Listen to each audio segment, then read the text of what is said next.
Here's a question for you that I get from Brad Crawford of 24/7 Sports, who was doing a list of coaches under the most pressure this year in college football.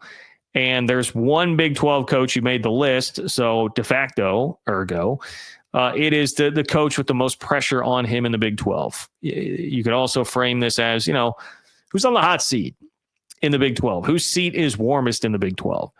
We can do that, or who's under the most pressure in the Big 12. I'll take the wording here of what they had. Who's under the most pressure in the Big 12? I actually disagree on Mike Gundy, just barely.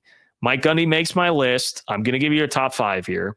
Gundy makes my list, but I do not have him at number 1. I do not. So let's go all the way to number 5. I don't know if this is like where I need a drum roll or something like that, but let's kick it off here. Number 5, and this is not meant to be like some crazy hot take. I'm not saying that number 5 here is under any legitimate job security threat, but if we're talking about just pressure, okay, understand that I'm going to emphasize that. I'm going off of what the original premise here was, which is coaches in the Big 12 under the most pressure. Number 5, I'm going Joey McGuire at Texas Tech. So again, not real hot seat here, but it's pressure because Joey McGuire has flirted with taking that big next step and has instead taken a baby step each of the last 3 years. That's really what's happened. It's been baby step, which is better than any coach post Mike Leach has done at Texas Tech, and it's clearly moving in the right direction. But now there is a massive financial backing behind what's happening this year, and that was outlined ad nauseum in Max Olson's article and on the show that I did earlier this week. $10 million in 17 players in the portal. Okay.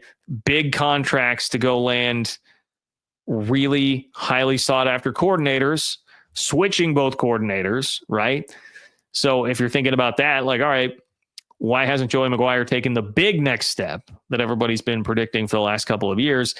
Well, in some ways, the coordinators got scapegoated. Like Zach Kittley, who did get a head coaching job, by the way, was sort of scapegoated by Texas Tech fans. And, you could scapegoat defensive coordinator when the defense is busy giving up about 170 points to Baylor in a home loss last year. Those guys are gone, and you got, on paper, guys that were as good as you possibly could have hoped to land at coordinator. So that creates some pressure. So you better win now. Like, people stepped up with the resources for the coordinators. People stepped up with the resources, $10 million of transfers to supplement what it is that you're doing. So there's a pressure in that it's like, all right, there's money behind this. Now, Tech's got plenty of that, but still, it is somebody's money here. And then there's pressure of like, hey, there were legitimate reasons for people to say you haven't been able to take the next step because of your coordinator. Like, there's a scapegoat. The scapegoat's gone. So there's that pressure.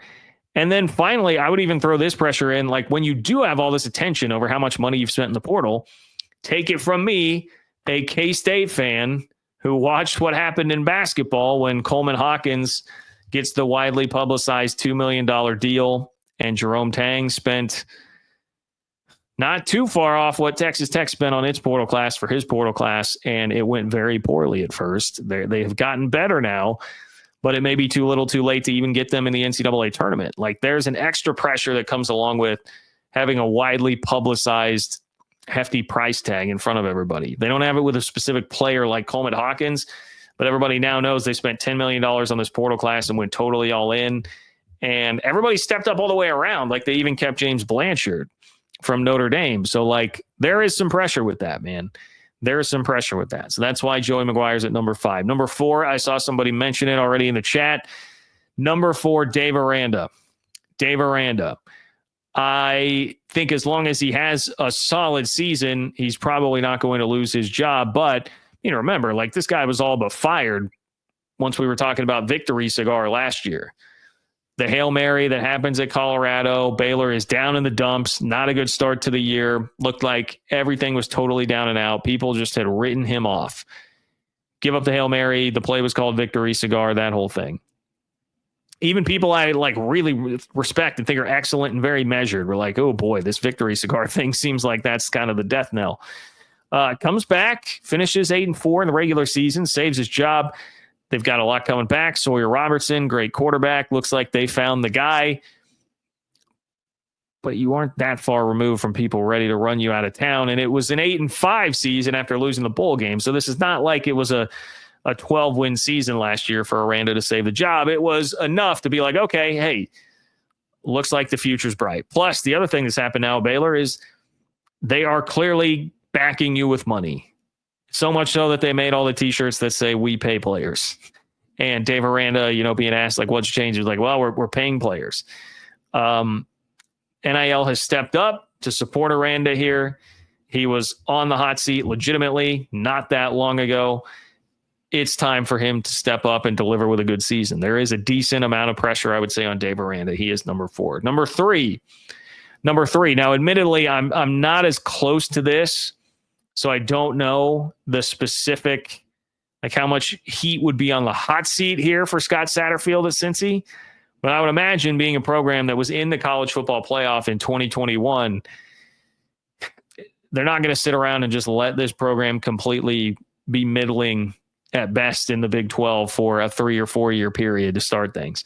3-9 in year one after I thought it was kind of an underwhelming hire in the first place. 5-2 start last year, but then losing 5 straight to end the year. Got a little bit better with Brendan Sorsby at quarterback, but man, can't lose 5 straight to end the year and miss a bowl. That was a bitter way for that to end.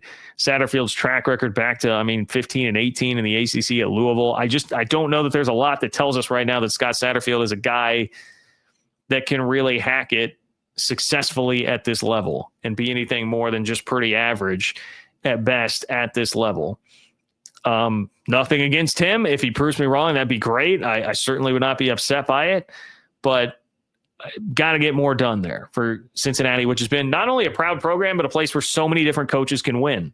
It's not just like one guy. It wasn't just Brian Kelly.